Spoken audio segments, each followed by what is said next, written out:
I want to say something that's very controversial, but it's something that many people need to hear. Your prayer life might be the very reason why your breakthrough is feeling like it's delayed. And it's not necessarily because prayer is wrong, but it's because you've grown into a habit of using prayer as a spiritual excuse to avoid doing the things that God has told you to do. If you ever found yourself praying and praying and praying over the same thing, even though God has already given you instructions in that area, this episode is for you and it's going to help you. I will explain to you why you are stuck in this cycle and what you can do instead of using prayer as an excuse to not move.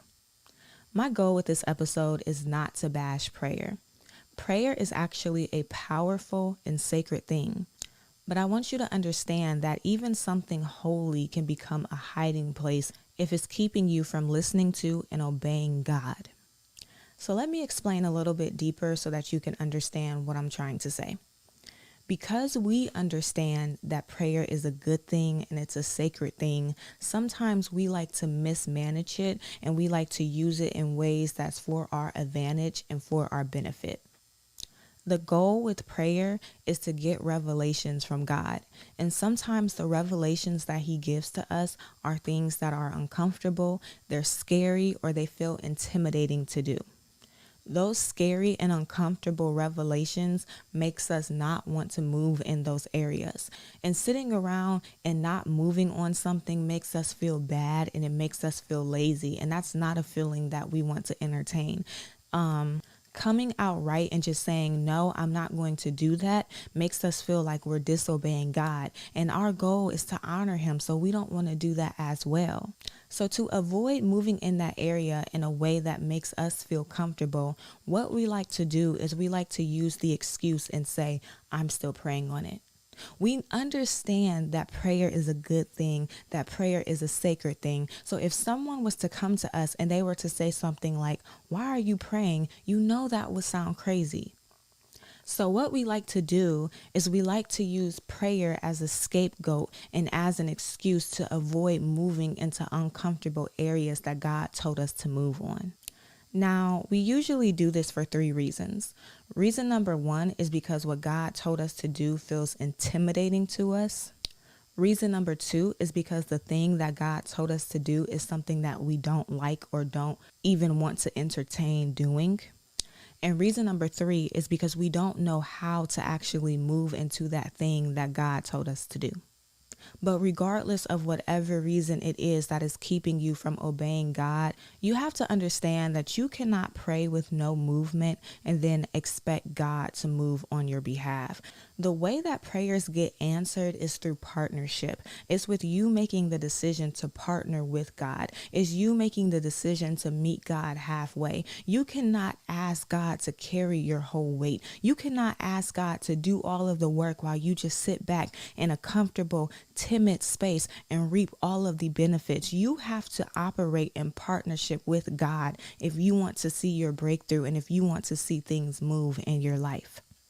It reminds me of James chapter 2, verses 14 through 18 that says, "What good is it, dear brothers and sisters, if you say you have faith, but you do not show it by your actions? Can that kind of faith save anyone? Suppose you see a brother or sister who has no food or clothing, and you say, 'Goodbye and have a good day. Stay warm and eat well,' but then you don't give that person any food or clothing. What good does that do? So you see, faith by itself isn't enough. Unless it produces good deeds, it is dead and useless." Now, someone may argue, some people have faith, others have good deeds. But I say, how can you show me your faith if you do not have good deeds? I will show you my faith by my good deeds. Now, God operates by our faith level. The amount of fruit that we will see in our life will be determined by the amount of faith that we have. The reason why it seems like some people are more blessed than others is not because they are more special to God than you.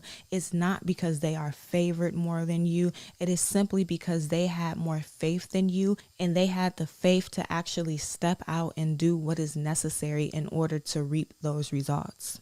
And some people might listen to this and they might say to themselves, well, I do have faith. I do trust God. I do believe. But I feel like a lot of us think that we believe, but we actually don't. Because if you truly believe something, that belief would trigger you to commit to an action.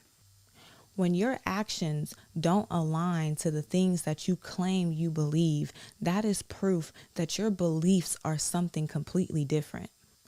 Our actions are always going to align with whatever it is that's in our mind. Your mind will only allow you to produce actions that is committed to the belief that it has. I want to give you an example. Let's say that you have a desire to lose weight, but deep down inside, you believe that losing weight is impossible. Deep down inside, you believe that even losing 20 pounds would be impossible for you.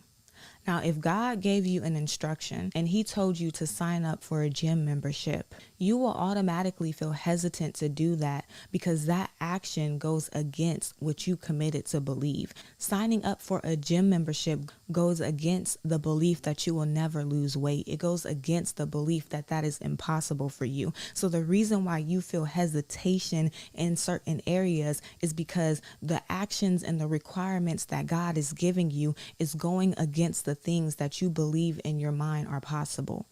I truly believe that a lot of people think that they have faith, but they don't actually have faith. What you have is a desire. You have a desire to move in this area. You have a desire to have this thing, but deep down in your heart, you do not believe that thing is possible. Deep down in your heart, you do not believe that you can have that thing. So that is the reason why when God gives you revelations that pushes you in that area, it feels scary. It feels uncomfortable. It feels impossible. It feels unrealistic because God's revelations is going to warfare with the beliefs in your mind. God's revelations is trying to push you in an area that your mind told you was never going to happen for you, that your mind told you could never have. And instead of working in partnership with God to fight our mind, we give into our mind and let it hold us back. That's the reason why we don't move in the areas God told us to. That's the reason why we start running to God in prayer and we use prayer as a scapegoat to avoid moving in the things that he already told us to do. We give into our mind and allow our mind to win the battle against God instead of working in partnership with him to get us to the belief arena that he needs us to be in, to get us to the result that he wants to give to us. What we fail to realize is that our beliefs will always trigger an action. It does not matter if that action is positive where you actually do something good or is negative where you procrastinate. Your beliefs will always trigger an action.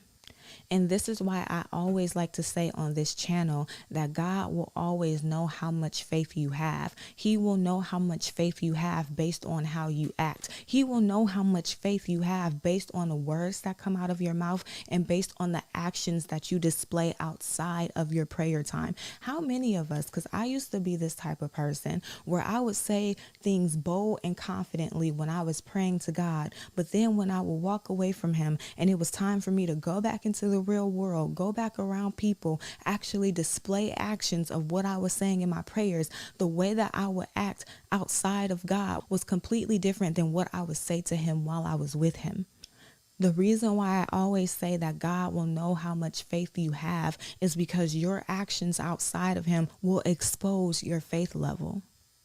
A couple weeks ago, I said this in an episode. I don't remember which one it was, but I remember saying that if you are a certain type of person, you cannot turn it on and off. You cannot choose to be this type of person in this environment, but then choose to be another type of person in another environment. If that is truly a part of your identity, if that is truly a part of your belief, it will show in every area of your life. And so what I'm saying, if you truly believe for the things that you claim to have faith for, you will not just display it in your prayer time with God. You will display it in your actions when you walk away. You will display it in your actions in the real world. You cannot turn it on and off. If that belief was truly a part of you, it will be displayed in multiple areas through your words, through your actions, and through your thoughts.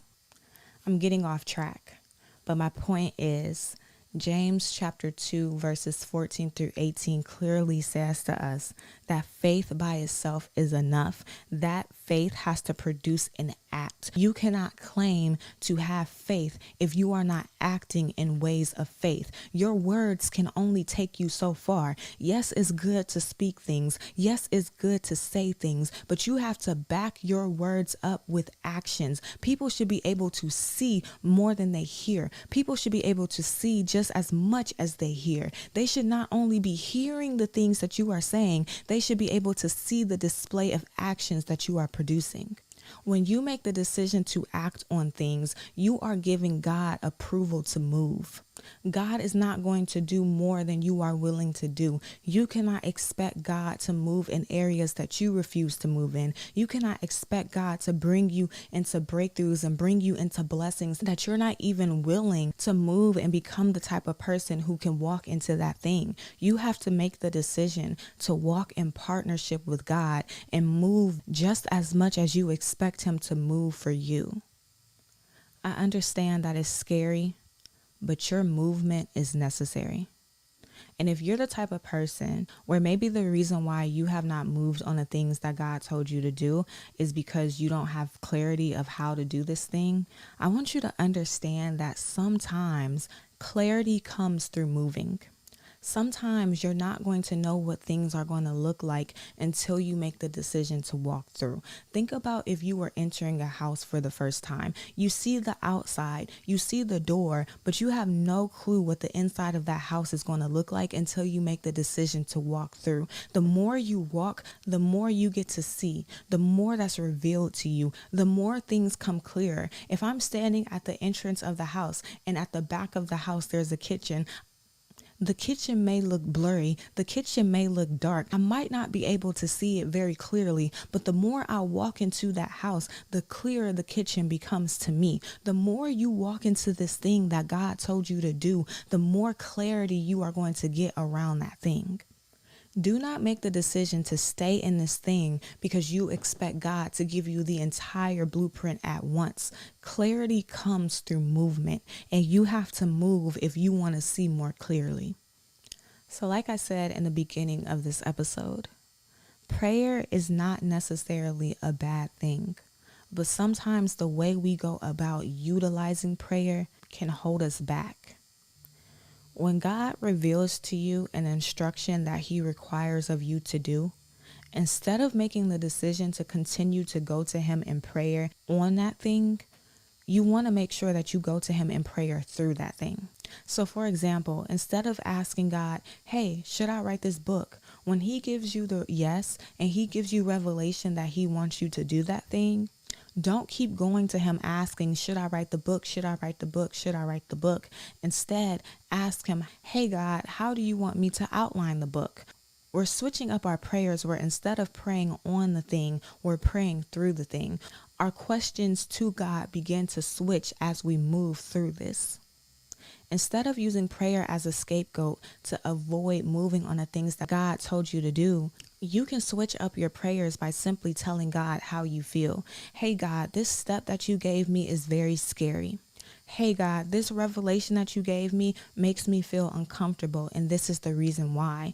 When you switch up your prayers this way, you're not using prayer as a way to avoid moving. You're giving your feelings and your cares to God and asking Him to help you through it so that you can move with comfort on the things He told you to do. And the last way that you can utilize prayer in a healthy way is after God start giving you revelation.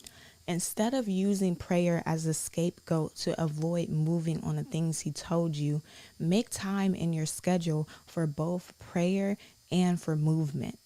If He told you, for example, to sign up for a gym membership, schedule time in the morning for prayer and then time around 3 o'clock to look up gyms and sign up for a membership. If He told you to write a book, schedule time in the afternoon for prayer and then time in the morning for you to outline your book and start writing the rough draft. Make time to do both. Movement doesn't have to cancel out prayer, and prayer doesn't have to cancel out movement. So the main things that I want you to take away from this episode is that you're not stuck because you're prayerful. You're stuck because you've allowed prayer to replace your obedience. God has already given you an answer. Now he's waiting on you to accept what he said and move into it. And so before we go, I do want to give you an action step to do this week. Sometime this week, I want you to choose one thing that God has already spoke to you on. Then take one step in that area, no matter how big or no matter how small it is. After you take the step, pray again, but this time pray from a place of movement and don't pray from a place of stillness. But that is all that I have for you today. If you enjoyed this episode, make sure that you subscribe so that you get a notification every time a new episode is released. Also, leave a review and let me and others know how you enjoyed the show. And if you want to stay connected, follow me on YouTube, Instagram, TikTok, and Facebook at Prospering with Christ. But that's all I have for you today, and I will see you next week.